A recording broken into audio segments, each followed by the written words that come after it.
Alors, le collège est engagé depuis maintenant 2 ans dans une démarche de développement durable. Donc, on a déjà mis pas mal de choses en place. Ça fait 2 années de suite qu'on monte des relativement gros projets dans ce thème-là. Au niveau gestion, produits d'entretien, etc., on a une démarche de développement durable. Au niveau de gaspillage alimentaire, on est engagé aussi au niveau de l'ordre. On a obtenu l'année dernière donc le niveau 2 au niveau du label E3D. Donc là, c'est une continuité qui va encore plus loin dans notre démarche développement durable. Donc autant, euh, donc là, on n'est plus sur le gaspillage, mais on est toujours autour de l'alimentation, sur l'importance de consommer local et sans traitement. etc. L'intérêt, il est double. Le premier, c'est parce que la serre s'est retrouvée une nécessité. Ça fait 2 ans qu'on essaye de mettre en place un jardin, qu'on se rend vite compte qu'on a nos récoltes pendant l'été, parce qu'on est obligé d'attendre la fin des gelées. Et donc là, ça nous permettrait de planter plus précocement et donc une récolte plus précoce aussi. Donc ça, c'est l'intérêt. La serre, finalement, c'est amené comme un besoin. Donc ça, c'était super. Le deuxième, c'est parce que c'est un projet collectif et voilà, quand on est dans un établissement, ici, vraiment, il y a une idée de vivre ensemble, de vivre le collège et de s'investir dans cette vie au collège. Les élèves sont très demandeurs de choses qui vont les faire s'investir dans l'établissement et prendre en charge un peu la dynamique du collège. Donc l'idée c'est de ça, c'est que ce soit un projet. Et puis la partie connectique, elle est intéressante pour 2 choses. C'est parce que moi je voulais vraiment qu'il y ait cet esprit collaboratif. Donc collaboratif autant dans la mise en œuvre qu'après dans son utilisation. Donc pour moi la partie connectée ça favorise la collaboration puisqu'on va tous avoir accès à des choses.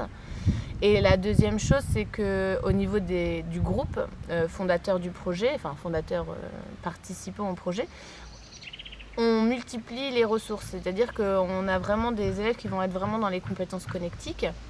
Et ça c'est super important parce que ces élèves-là ne seraient peut-être pas intervenus dans un jardin simple, en tout cas n'auraient pas pris part au projet. Et à l'inverse, d'autres qui sont vraiment dans le côté pratique ne s'investiraient pas dans une partie connectée. Donc ça permet, je trouve, de mixer des compétences plus facilement. Aujourd'hui, le numérique, c'est aussi quelque chose qui, euh, qui est dans notre quotidien. Et donc, à un moment, il faut vivre avec son temps. Et donc, le jardin, c'est bien. La partie connectée, c'est aussi s'adapter à la demande d'un jeune public.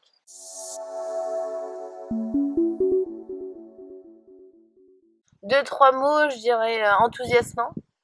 Parce que moi, vivre des choses comme ça avec les gamins, c'est très enrichissant pour moi professionnellement, mais pour moi aussi personnellement. Et puis de voir tous les sourires que ça euh, fait émerger chez eux, j'ai pas envie de rentrer, oh, il est déjà l'heure, est-ce qu'on peut revenir demain, tout ça pour moi c'est très enthousiasmant.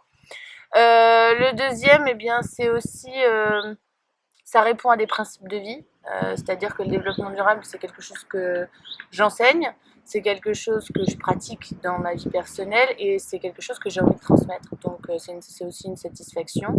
Et puis, si je dois dire un troisième mot, rassurer.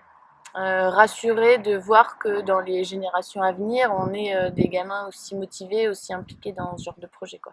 Ils sont capables de bosser ensemble, ils sont capables de partager leurs compétences, ils sont capables de se donner à fond, d'être fatigués et de réussir à garder le sourire pour des projets qui leur tiennent à cœur. Donc ça me fait du bien aussi. Voilà, donc que du positif.